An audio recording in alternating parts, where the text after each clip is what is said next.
How's it going as of now? Are you still like continuing with Sadzilla or have you stopped that promotions?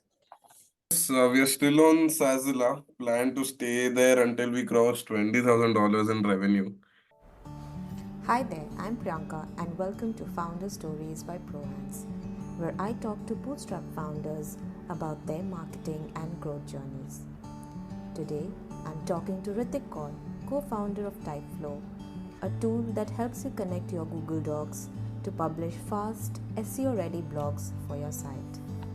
I'm talking to Hrithik today about his experience of launching LTDs and how it helped them get $15,000 in revenue just via lifetime deals. So welcome Hrithik, and tell me, how did you come about your product idea? Honest, one major reason, like I've already told on Indie Masterminds earlier, also is because I saw other indie hackers building similar products. But another reason was also that I've been making WordPress websites for around 3, 4 years now. And I worked with a lot of content marketing teams who publish content on WordPress. So they write on Google Docs and then, they have to do the entire copy pasting thing. So I thought, I mean, if, like, for example, Bhanu's Feather, he's doing with Notion and it seems to be working well. So I thought I'll make an alternative with Google Docs because Google Docs also has a much bigger market over there. Yeah, absolutely. Google Docs, definitely has a bigger market, and I think I don't know. Are you working on an extension or something? No. Yeah, we're working on an extension also. But I think the problem with the market is in Notion, people know ki acha, with Notion, I am able to build websites, I am able to build directories, I am able to do a lot of different things with Notion. People know that. With Google Docs, people don't know about it exactly. Mm-hmm. Somehow the awareness is a bit lacking with Google Docs and with specifically Google. Had they worked on it and had they, continued working on it, so even they closed Jamboard for that matter. So I don't know. I mean, they really they come up with good products and that too free for that matter. But one, it doesn't reach the audience. Second, people are not very much aware of it. And third, and it just dies down a natural death somehow, I feel. Correct. So with Google Docs also, actually, there are some tools which help you convert Google Docs into a wiki. Mhm. So those tools are interesting, and I mean, if you're using, I think that has a better market if you want to target Google Docs. But yeah, with Typeflow, I think I had two choices: either to stick with Google Docs as our positioning, or else to see some other positioning. So right now, the positioning change, what we are doing is key. We will be focusing on blogging for SEO. There is more alpha, there is a bigger market than positioning it as a कि आप Google Docs से blog बना सकते हो. Days back. So, but tell me, how has the response been till date when you launched? So response to be honest, it was good in the beginning. It was better than what I expected. I thought people may not find it very interesting, but then lots of people found it interesting. Lots of people bought it also on the first day.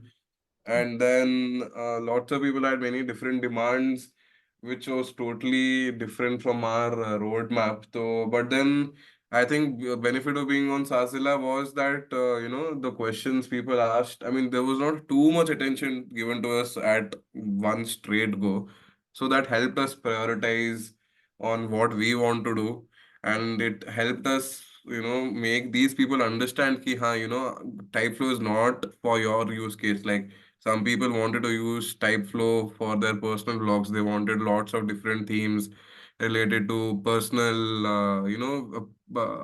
websites, or you say, just like WordPress में बहुत सारे themes होते हैं. They Yeah, wanted stuff like that on Typeflow. yeah. So we told them that I mean, in fact, even we were confused in the beginning. Shall we go in that aspect and all? But then we also, one big benefit of this LTD with Sazila was, I think, it was a right balance of the questions people were asking us, the feedback people were giving us in terms of how much load we can take at once. Okay, yeah, that's good. I mean, and then so why did you decide first? But I think we had a talk long back when you were just deciding between who with whom to go with, either Sazilla or this AppSumo. You were just in talks with them. So what made you finally take the flight with Sazilla? So I was actually more inclined towards Sazilla only from the beginning because I was in touch with Kai. Kai is the Yeah, founder of Kaizen. Sazilla. Mhm, I mean, I was working at a company as an intern for some time. So with that, and I'd actually begun talking to Kai when we just started developing the Typeflow, and he was very helpful. And I think that, like this personal touch always helps. Like, if mhm. someone is giving me a personal touch to his service, I will choose him over someone who is giving a very, like, a businessy sort of approach. Like, for example, AppSumo itself, like, it's a very corporate-ish kind of But a platform. did you approach AppSumo or you just went ahead with Sazilla? No, I hadn't even approached AppSumo before going on Sazilla, but I think just recently, one week back, I just spoke to AppSumo and मतलब just जानने के लिए because there have been quite a few of our competitor deals on AppSumo, so I wanted to know कि अच्छा उनका response कैसा हुआ है. Mm-hmm. Okay, acha. Oh, nice. Then how was their response? And otherwise, did you like before going ahead with Sazila, did you kind of speak with anybody else? Like I think there was Rocket Hub also, there's Deal Mirror also, and No, no, I didn't speak to anyone because see, our team is small, just two people full time. Me and my partner. He's the developer. I'm the everything else guy. And so, I mean, I thought ki this Sazila is going to be perfect for us. Ki even if we don't get much audience, it's okay because we don't need all of that at one go. And it looked like, how much with that Sazila's community would be very good for us to get started. okay, yeah. So I had not approached anyone. The reason being ki Kai was pretty helpful and all, and when the amount he had helped me, it would not be very nice for me also to then, go with a different platform. Yeah, I know. I mean, I spoke to Kai recently, and I think 1 month back, and I asked him about my product as well. I think he literally made a very good presentation and like gave me one drill down of the entire product of what is good, what is bad, what may work, what may not work. And I found it really interesting, and I was like, "Yeah, I never got this from AppSumo, this kind of help." So that yeah, so then I realized कि हाँ, there are other people who are one, they are helpful. Second, they are genuine, and third, well, one should give a try apart from the big brands like AppSumo. So Correct. yeah, that was there. And so, how has any problems you faced when you were launching the LTD? I think I believe this you had taken some time, no, so 2 months or 3 months to finally launch it. Correct. So, we had spent a good amount of time on the product to make sure bugs and all are minimal. And problems as such, when we launched, one problem though obviously was the first few days the messages were very high. So managing those, not a big challenge, but it was a little hectic for the first few days. Mhm. That was one issue. That is not a problem also actually. That is a good to have problem. Yeah, yeah. Mhm. Mhm. And apart from that, though, not much. Just that people were also finding some small issues with the product. So that also was a good problem itself. Ki these people, these lifetime deal people are also helpful in giving feedback and these bugs and also they were sending us the bugs and we were fixing all those bugs one after the other. Mhm. So how did they actually send you feedback, if I may ask? On Crisp on our live chat on our website. Oh, acha, all these other like either by all the support channels, basically email or the live chat, etc. Correct. Yeah, basically, email, live chat, and even on Facebook actually. So even on wherever we used to write, like for example, wherever we spoke about a product. So people didn't give us bugs over there because I think that's also a nice thing about them that they didn't want to publicly show them. But more of the higher level things, ki, acha, instead of this, it would be nicer to have it this way. Those On the kind of things, on the feedback on the basically feedback. page where the your product was launched. I remember there were a lot of feedback like what they wanted or what they did not want. Correct. Yeah, yeah. Correct. Huh. Huh. So they didn't give us bugs over there. They gave us feedback over there. So one of the thing which I have also noticed personally is these people who actually give you feedback on the page, what did these people convert to your customers? And if they converted, what was the rate of your conversion in terms of active customers or passive customers? If you can give some kind of idea. Some of them converted, so many of them didn't because of, I understood this also after launching Typeflow that I understood lots of things about launching a SaaS product after actually launching Typeflow. So the thing was that, especially with the blogging platform, like I already told you, with the themes and all, lots of people have different expectations. So Mhm. when we also pitched ourselves as a Google Docs powered blogging platform, lot of people wanted all these automations. Ki if I move a Google Doc from one folder to another, it should automatically create a post. So we don't have all that. Mhm. So obviously those kind of people didn't buy, but I don't have exact conversion numbers actually because tracking that is also not very easy. I can only track by emails after they've purchased from Sazilla and then they have entered their license key in Typeflow. So only when they've entered the license key in Typeflow, only then I have their emails. Mhm. So I don't have much of the conversion data from the questions being asked to the buyers. But after the purchasers to active users, like I think industry standards, they say only 20-30% of people who buy your LTD actually use it. So ours also seems to be on the lower end of that itself. Okay. Okay. So yeah, this is something which we have also faced. So this is what I wanted to understand from like, to so that we can like at least others should also be aware of it. So one big part of LTD is that the people who show one stage is there are a lot of people who show interest. They show that, oh, this product is very challenging, and then they'll give you feedback on the fly, and then we start working on it, right? Then there is another set of people who purchase it, and then they purchase it. They might or they might not send you feedback. That is second part. Third part is then there is these people who have purchased it, they have used it, and they might not give you feedback. And the fourth is that they have purchased it, they have used it, and then they will give you feedback. So I think that last section, last chunk of people is what would actually matter to us, especially in the beginning, although we do not know how we can make them a long lasting customer, or anyways LTD customers. We can, I don't know if we can, if you have any plans to convert them to MRR or not. I have not seen like if, I think there'll be a huge hue and cry of how why are you converting me to an MRR? Correct. Yeah, but It's not wise. I think at least maybe, I mean, they to say, I mean, it's a fact that LTD buyers would never want to pay you a subscription.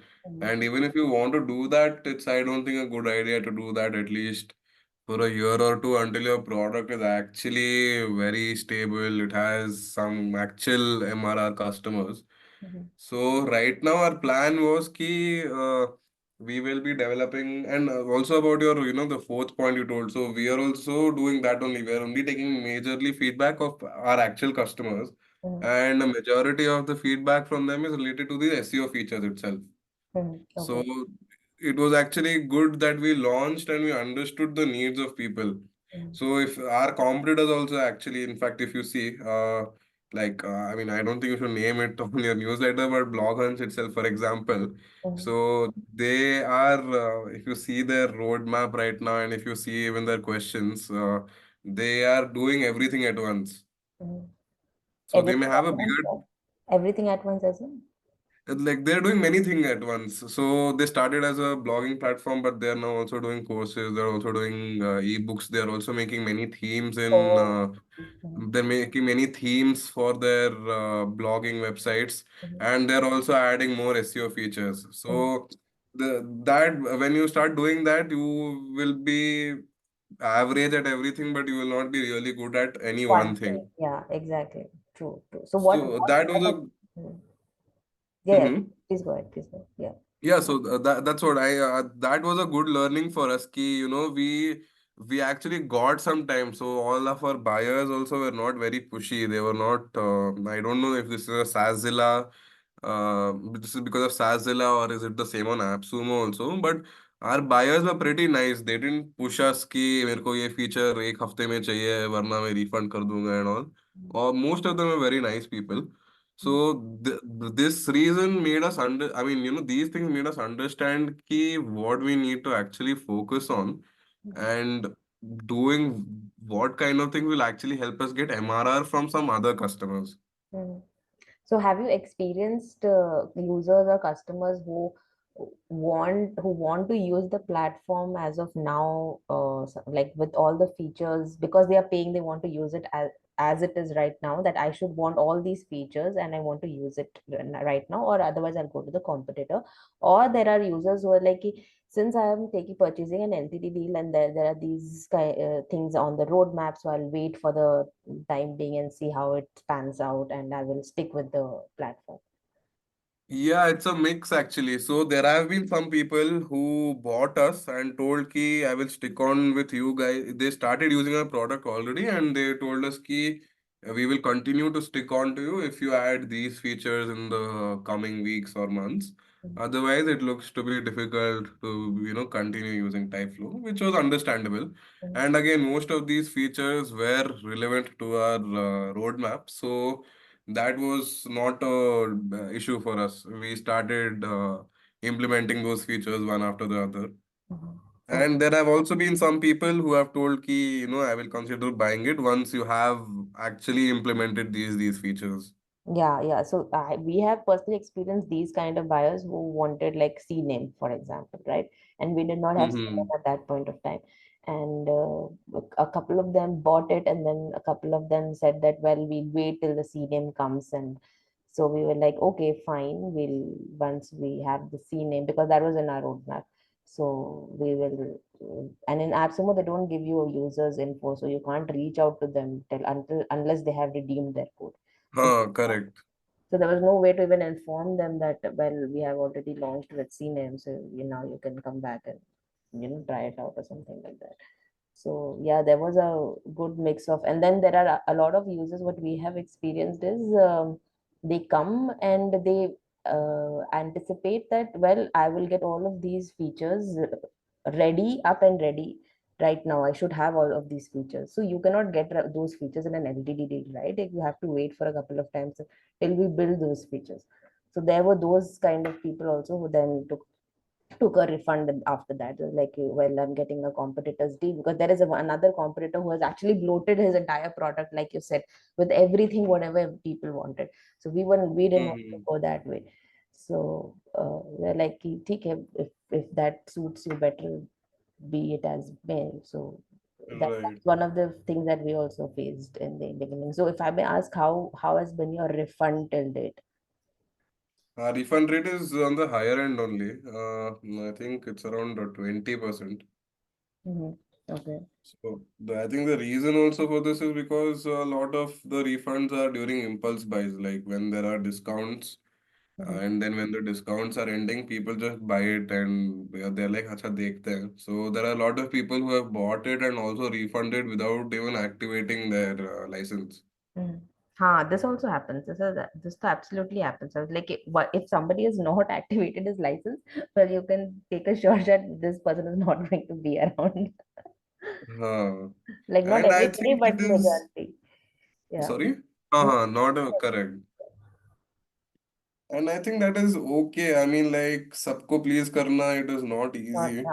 Especially when, so this one major thing I understood after building Typeflow is ki if you are building a platform, you have to take things very differently in comparison to say when you're building like a tool for an existing platform, like agar WordPress plugin ho, yeah, Shopify app ho. Mhm. So those things make a lot of things, I think, easier comparatively in terms of what you would be wanting to build in the future.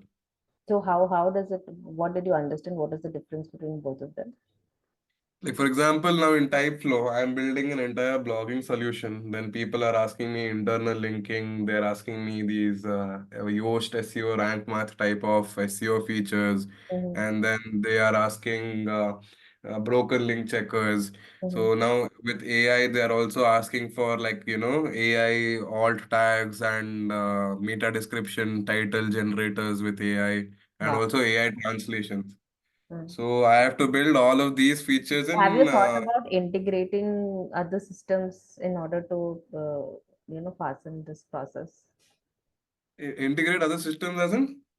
Like for, let's suppose for backlink checker, you can integrate. I don't know if they have opened the AI or not, but you can integrate backlink over that. Or if you want to create AI title and meta tags, then probably I don't know. There are some other. Uh, Yeah. Huh. So basically, ultimately, though, we will be doing it with some sort of APIs itself. But my मेरा point था कि for example, if I would have started my product as a say for example Shopify app for AI SEO, mhm, mhm, I would have had like a much narrower niche, and I think all the buyers also. For example, right now itself, you would have seen Go Publish also on Sazilla. yeah. Mhm, It does Google Docs to WordPress. mhm, So the positioning is very clear in his case that okay, you use my tool if you are writing content on Google Docs and if you want to publish it to WordPress. mhm. So the feature development for him in those type of tools becomes much easier.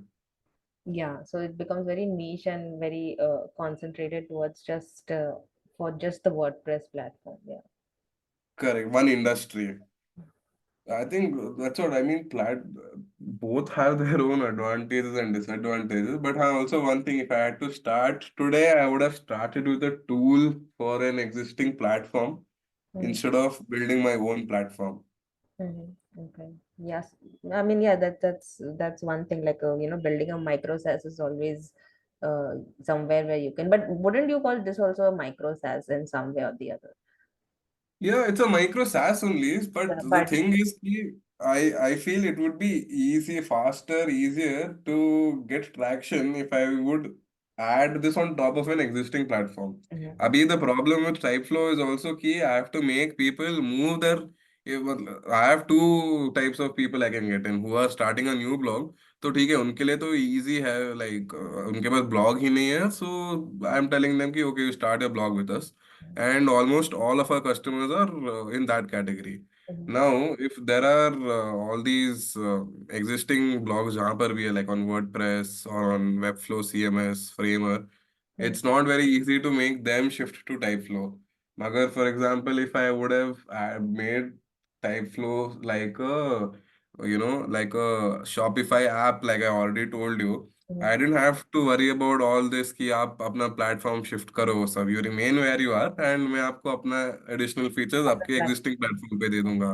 Yeah, yeah, that's true. That's definitely true because even I was thinking about moving our platform from Webflow because it was becoming very difficult to manage everything at once. And so I thought something that is already managed in one platform where we can also, and the 3 4 sites that we are planning, we already have at least have 4 sites already launched, and we are going to launch more, at least 3 4 sites. So one platform where we can have all our blogging needs managed is something that any, like, I would prefer personally. And then we'll have to transfer, of course, migrate all the SC along with the SEO, and not even just the blogs. Along with the SEO, it has to be migrated, so probably that is another challenge. Correct. That is what I mean. That in platforms, it's I think a longer game. Like first, you have to make people trust you, then you have to make them actually switch over to you, Mhm. and then you need to retain them to stick on with you.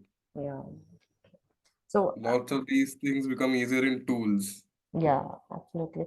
And so did you anyways promote anywhere else, like, or did you just let Sazilla to promote your product, or did you like promote other way, like on Twitter or social media or Reddit?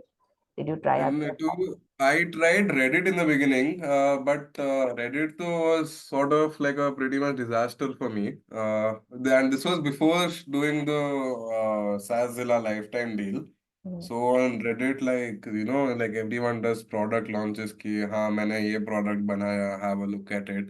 mm, So it could be maybe because my target audience, I mean whoever viewed those would be not my ideal customer profile. mm, But then all of them, I mean, actually, literally everyone told me ki why would I use your platform then when there's already WordPress, which is free, which is open source.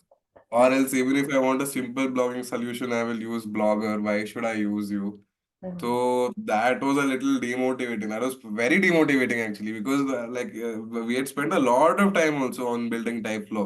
Like mm. first, we everyone has heard, right? Yeah, Your first startup is the one in which you spend time in building the product. yeah. You spend a lot of time in building the product. In the second startup, you actually focus on distribution first. So Exactly. we hadn't focused on distribution at all. We were building, building, building. We have been building Typeflow for a long time. And then जब actually गए लोगों को दिखाने के लिए, when they all came up and told me कि I won't use it itself, that was demotivating. But then again, so then we still went ahead and launched on Sazilla, and then that made us very happy because we got a very nice client base also from Sazilla. So that's also one thing I wanted to say that our client base right now through Sazilla, I don't think we would have got that this Response. easily Yeah. otherwise. Mm, mm. There So, are some good AI startups, some good agencies. mm. There are some people who are using it with Shopify, with My Dukaan. There are Oh, some people using it with WordPress also. oh, nice. That's nice. Uh, when people started using it with WordPress stuff, समझ आया okay, it looks like कि हाँ, it is actually solving some problems. So their main website is on WordPress, but Mhm. their blog is on Typeflow. Yeah, I mean, WordPress is definitely, even we started our first blogging thing, we started from WordPress itself, but it's very difficult to, first of all, set it up, then manage, and you have to pull in a lot of plugins, and it's very heavy.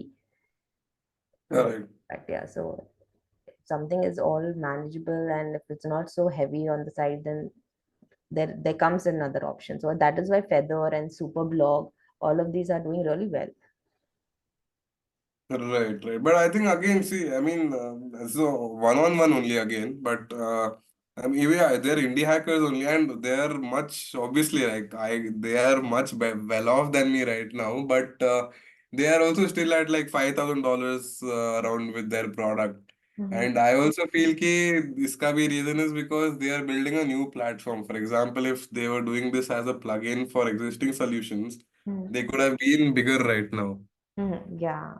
So, मेरा plan B actually with Typeflow, if everything goes well, my plan is actually I'm thinking it of doing it this way. Ki after Sazilla, I may also probably I've not thought about it, but I may be going with a full-blown AppSumo Select deal. Mhm. But then we have our roadmap very well sorted कि हमको क्या करना है. Like we will be only focusing on SEO, mainly on the SEO side of blogging, and then we will be adding we will be adding Typeflow as a plugin to all these existing website builders like Framer, Webflow, Mhm. and Devant, etc. Because none of these platforms are optimized. They don't have SEO features for their CMS. Okay. Yeah, I mean, So plugin will actually. So this is what even we have.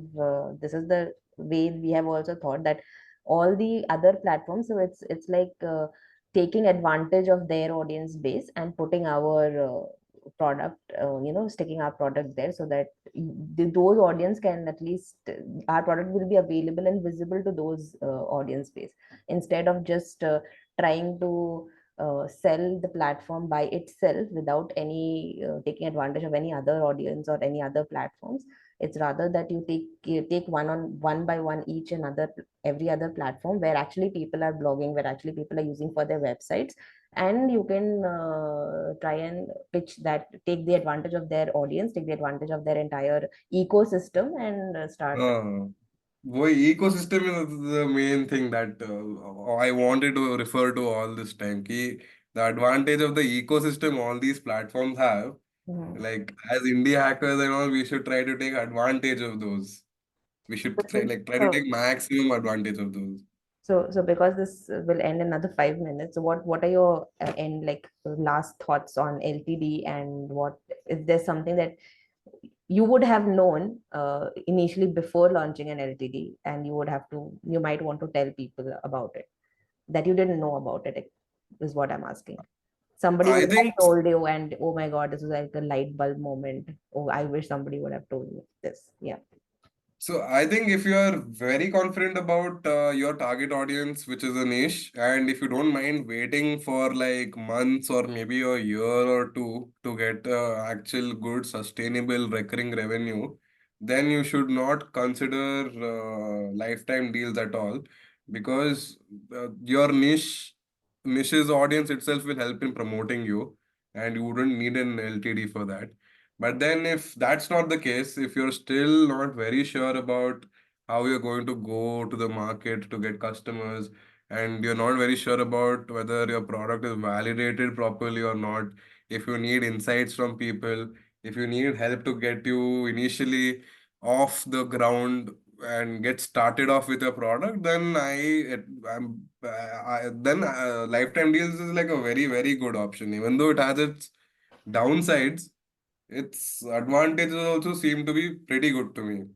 Okay, sure. I think that's a pretty summarized version of what I think every LTD person would say in terms of because even we when we launched, it was something that okay, how from where are we going to get people? We have no idea. Let's go to LTD first. Correct. Yeah. Correct. So, yeah, that's there. So, so if I'm going to suppose do a new startup tomorrow, I would not start with an LTD most likely, because of the learnings I got from the doing this LTD itself actually. Hmm. Hmm. I would do the product in such a way that an LTD would not be a necessity for me. Mhm. No, but in terms of disadvantages, do you say that it is disadvantage in terms of getting MRR, or as a whole structure itself, it can be disadvantages in the long term? I mean, mix of those. In terms of structure, the problem will be, I think, when you start your MRR journey, that time also a lot of people will ask you कि आपने किसी और को lifetime deal दिया तो मेरे को भी दो, मेरे को क्यों नहीं दे रहे हो? Mhm. And I think the second thing is also if your costs, if you're for Typeflow, I don't think that's going to be a problem for a long time to come. But then if you're suppose doing something that involves videos like high bandwidth or high cost or OpenAI costs, when your costs can go more than what they've paid you, Mhm. so that is like a big risk. Yeah, Like I would absolutely. never want to pay for my LTD buyers from my pocket. Yeah, that is there. When you have recurring costs, then I don't know how LTD would fit in, and you'll have to have more Huh. LTD buyers, like especially like to even to break even, and for that matter. Yeah. Correct. So as a bootstrapper, I even actually if I have raised funds, I would not want to do that because that is not sustainable. And like all these big companies, VC funded, so discount they burnt their money and their business. We all realized that discounting and stuff is not actually the best way to, That's way you to know, go. Yeah. To get long huh, sustaining customers, correct, and to get achieve profitability for that matter. Yeah. correct. Hrithik, I think it was a great session where I got to learn a lot from you. Also, thank you to all my listeners who sat through till the end and listened to the entire our conversation. And this podcast has been brought to you by Product Logs, a customer feedback management roadmap and a changelog software for you founders who are still struggling to manage and collect feedback and share product updates. So go ahead and try out one Typeflow for your blogging needs and two for product logs for all your feedback management system. Until then, I'll see you on my next interview. Thank you. Bye bye.